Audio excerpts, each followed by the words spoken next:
Hello everybody. In the first part of the chapter 1, we have seen about what is actually a programming language and what is a package means.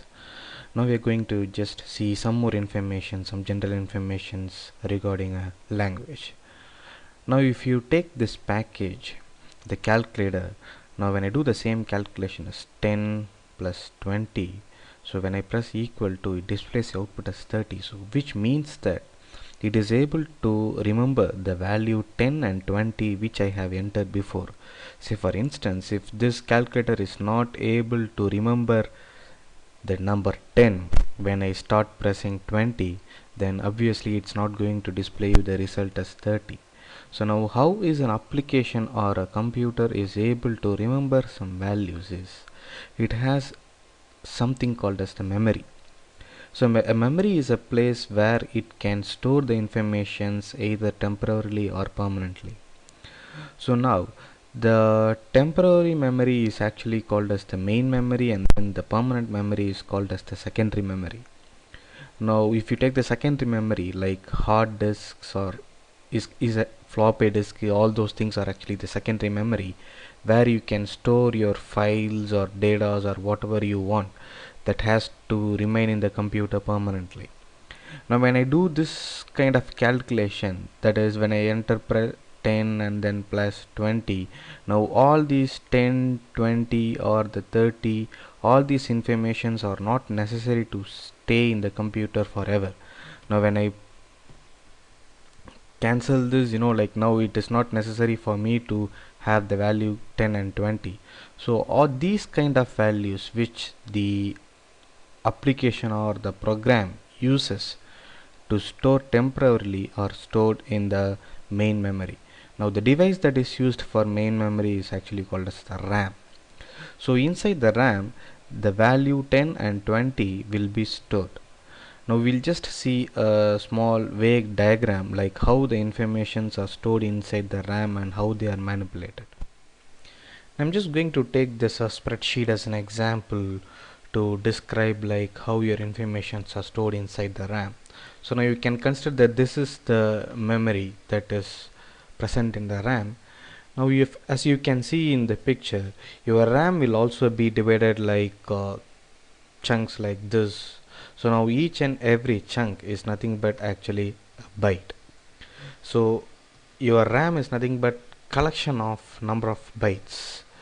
So each and every byte is nothing but a collection of bits. So if you take the first byte, a first byte will be collection of 8 bits, and then the second will be the collection of another 8 bits. So third will be another 8 bits. So each and every 8 bit will constitute a byte, and then a collection of bytes is nothing but the memory spaces that you have inside the RAM. Now what is a bit means? A bit is nothing but the smallest memory unit that you have. So a bit can either contain the value 1 or it can contain the value 0. So now if you take the first byte, which is nothing but the collection of 8 bits, so it can have 8 bits, and all these 8 bits can be either 1 or it can be 0.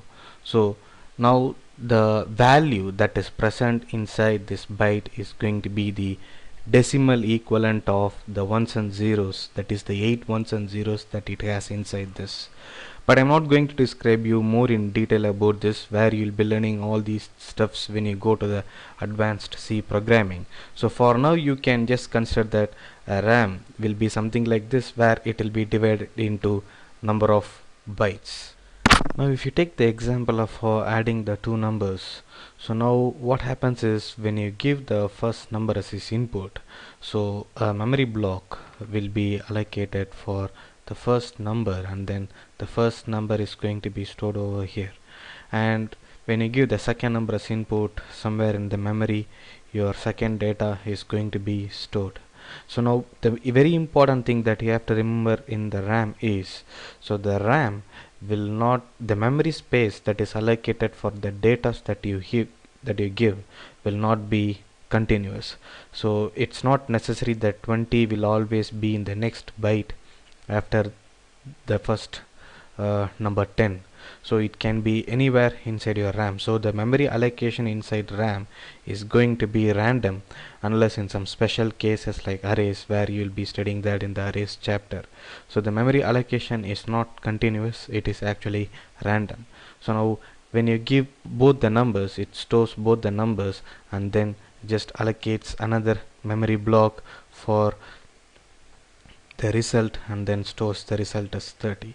So now this is how it actually stores the data inside the RAM. So this is just a pictorial representation, a vague representation, this just to give you a picture in your mind to understand what is the data and then how this data is actually inside.